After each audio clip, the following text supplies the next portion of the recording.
everybody, this is Rebecca Keppel and I'm here for my blog, My Cluttered Corner today. Just wanted to show you how quick and easy it is to make an ombre ink background using Ranger Tim Holtz Distress Inks. This is perfect for when you have something like this die cut that you don't have anything to match. So I had this jelly bean soup die cut. I didn't really have anything for the background that matched perfectly, so I created my own ombre background. This is a great technique because you can use it to create any background that matches your products perfectly.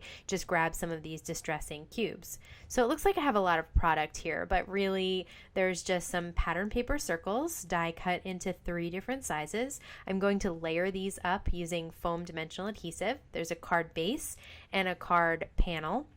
These are both Nina Solar White.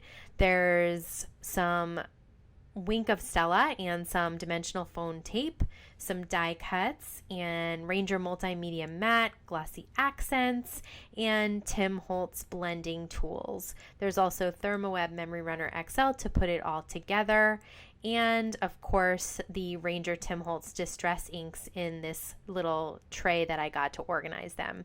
All these supplies will be linked at the bottom, so don't stress about it. And so we're going to start with the 3 circles. This is a step you can totally skip if you just want to go over to the ombre background part, but I really like this step because it adds some extra dimension and interest. I'm using 3 different colors of Distress ink, and I'm going to ink the edges of these circles. So I have Blueprint Sketch, Tumbled Glass, and Broken China, and we're going to use these with the blending tools just to ink these edges, and again, just to add some extra interest and dimension. So we're going to take each one. I have my foams at the bottom there. I had it backwards with the Velcro facing up instead of down.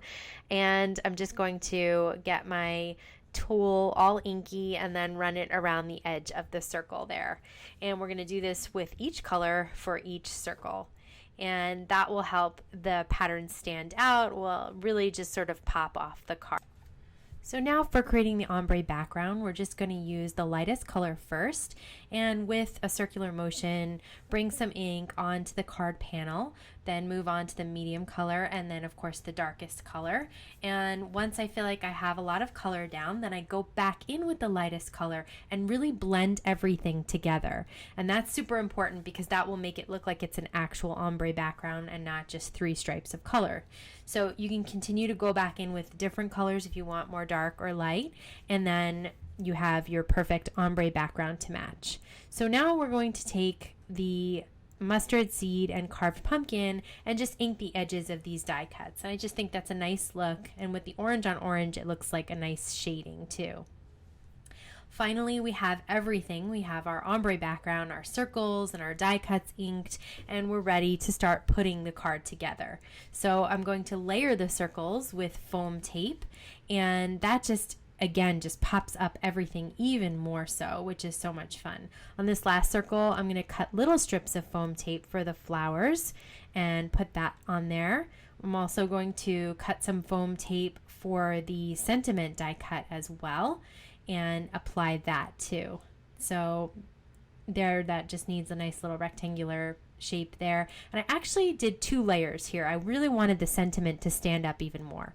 Now I have the Wink of Stella, and I'm just going over these die cuts with the Wink of Stella, which is clear and a nice glitter, and it just adds a fun little bit of shine to your sentiment and to the little flowers there.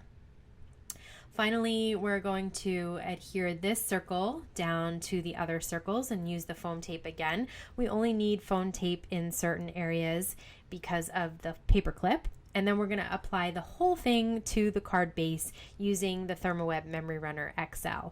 Finally, I'm going to play around with some wood veneer shapes and add those with the Ranger Multimedia Matte. I decided that I really liked the little hearts and butterfly, and so I went with that even though I had started with some arrows and feathers and things. The Multimedia Matte is perfect because even if it oozes out the side, you won't be able to see it once it dries. So that is my card. And the last thing that I wanted to do to add just a little bit more dimension was add some glossy accents to the flowers on top of the Wink of Stella.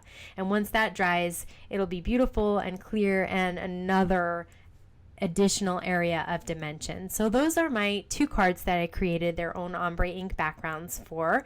As you can see, this is a really quick and easy technique. It's a lot of fun. You don't have to do a lot of stamping or embossing, and I hope you'll give it a try. Thanks so much for stopping by. Have a great day.